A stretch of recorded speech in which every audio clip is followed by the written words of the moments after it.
Olá, hoje eu quero falar com você sobre a confiança que você tem em você mesma, no seu potencial de realizar coisas e principalmente no seu potencial de obedecer a Deus e permanecer em Deus até que as coisas aconteçam do jeito que você deseja e do jeito que você acredita que Deus deseja para você também. Dia 14 de janeiro de 2019, eu tava bem triste e nesse dia eu li um texto de um Instagram que eu seguia, que não existe mais agora, e no texto dizia o seguinte: Deus quer realizar o seu sonho, Ele acredita em você e isso é suficiente. E aí eu coloquei uma observação aqui. Quando a gente lê que Deus quer realizar nosso sonho, dá uma sensação de que depois eu vou ler o seguinte: acredite nele, né? Que poderia estar escrito: Deus quer realizar o seu sonho, acredite nele. Mas aqui não, diz que Ele acredita em mim. E vê o meu coração que Deus acredita no meu potencial de ser uma pessoa digna de viver o sonho dele para mim. Deus acredita que eu sou capaz de permanecer nele até que as coisas aconteçam. O fim das coisas com Deus é só quando ele diz que chegou ao fim. Imagina um caminho, não importa quanto tempo dura esse caminho, não importa o que vai acontecer nesse caminho, mas ele vai com você até o fim. Ele sabe tudo que vai acontecer durante esse tempo, ele tem tudo sob controle, ele não vai permitir que você passe por nada de forma desnecessária, ou seja, tudo que você vai passar, ele vai usar para o seu benefício, e a única forma de você não chegar no final desse caminho é você sair dele antes de Deus mandar. Então, enquanto as coisas não acontecerem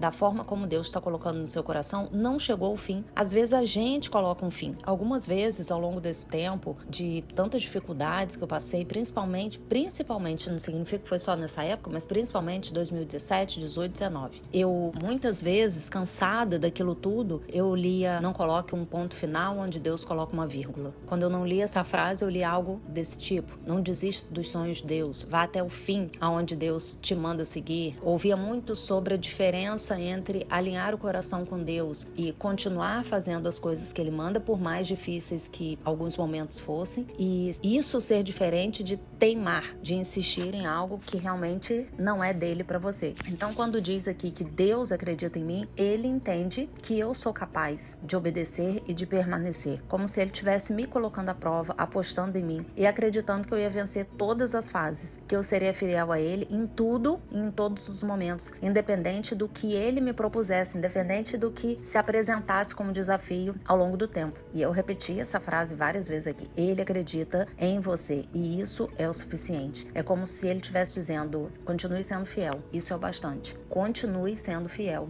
isso é o bastante. Eu dizendo para você: continua sendo fiel, isso é o bastante. Não se importa com o que as pessoas vão dizer, com a forma como você está se sentindo, porque a Bíblia não fala para tomarmos decisões de acordo com o que a gente está sentindo, e sim de acordo com o que a palavra diz. E Deus já me falou isso, exatamente isso, uma vez, em uma situação, uma experiência que eu tive com Ele. Não tome decisões de acordo com as circunstâncias, e sim de acordo com o que eu colocar no seu coração. Nesse momento, Deus estava pegando para Ele a responsabilidade de falar ao meu coração, porque Ele sabia que eu buscava conexão, obediência e submissão, e o que Ele trouxesse ao meu coração, eu ia obedecer. Então, mesmo que as circunstâncias estivessem muito difíceis, mas o meu coração desejava estar naquele lugar, óbvio que em circunstâncias diferentes, se existia amor no meu coração, era esse o caminho que eu deveria seguir, porque Deus me trouxe essa palavra, me lembrou dessa palavra. Ao longo desse tempo, repetidas vezes Ele trouxe essa palavra para mim. E isso começou lá em 2017, e agora, pouco tempo atrás, 2024, finalzinho, Ele me lembrou disso, como se Ele estivesse dizendo: você lembra do que eu te disse há 6, 7 anos atrás? Eu não mudei a minha palavra. E Deus não muda, né? Nós mudamos. A gente decide uma coisa de manhã, à tarde a gente quer outra, mas Deus não muda. Ele termina o que Ele começa. Então, ao longo do texto que eu li sobre Deus quer realizar o seu sonho, Ele acredita em você, isso é suficiente, nesse texto falava sobre Gênesis 37, 19, falando a respeito de José, quando fala assim: lá vem o sonhador. Então, a história de José é sobre fé, sobre esperança e sobre perdão. José tinha um coração sonhador, mas esses sonhos de José não eram sonhos comuns. Ele sonhava o sonho de Deus. A confiança que ele tinha de que Deus realizaria seu sonho era tão grande que nem as provas que ele teve que enfrentar foram capazes de fazer ele desacreditar. E aí o texto diz: não ligue para as críticas, nem deixe que a mágoa entre no seu coração. Deus acredita em você e isso é o suficiente. O que faz diferença é o quanto nós nos esforçamos para realizar os nossos sonhos. O possível cabe a nós e o impossível é com Deus. Deus quer nos abençoar, mas para isso a gente precisa ter fé e obedecer a Ele. A Bíblia diz: sem fé é impossível agradar a Deus. Deus torce por você. Por isso, sonhe. Entregue nas mãos de Deus e não desista, porque Ele é contigo. Então, é muito forte aqui no meu coração esse entendimento do caminho, do processo e a garantia que Deus te dá de que Ele vai até o fim. Você pode passar um dia horrível, uma semana, semanas, meses, onde parece que nada muda, tá tudo diferente do que Deus prometeu, só continua. Ele acredita em você. Isso é suficiente. É suficiente. Você não precisa de mais nada. A única coisa que você precisa é saber que Deus acredita em você. Ele confia em você para que você realize os seus sonhos. O seu coração se submete a Deus. O seu sonho está alinhado com o de Deus. Deus vai fazer o impossível a parte dele, mas você precisa fazer o possível e fazer escolhas de continuar em Deus até o fim. Vá até o fim. A Bíblia diz: vence quem vai até o fim. Vence quem vai até o fim. Acredita na sua capacidade de continuar até o fim. Se mantenha firme nesse lugar, porque não tem melhor lugar para nós estarmos do que dentro da vontade de Deus, no centro da vontade de Deus. Se você sai no meio do caminho, sai do sonho de Deus, você só vai se frustrar. Você não vai encontrar nada que traga paz ao seu coração, porque mesmo que você saia do ambiente de dor, do ambiente de dificuldade, de desafios que fazem parte do processo que Deus está te conduzindo, se você sai disso, desiste, escolhe outros caminhos, você pode não estar vivendo a dor, o sofrimento do seu processo, mas você não vai ter paz. É muito importante a gente entender isso, por mais que existam momentos de dor, de dificuldade, de renúncia dentro da vontade de Deus, também existe uma paz, uma certeza de que você está fazendo a vontade dele. E se você está nesse lugar, você vai ser abençoado. A promessa vai se cumprir na sua vida, seus sonhos vão se realizar. É isso que eu tenho para dizer hoje. Um beijo.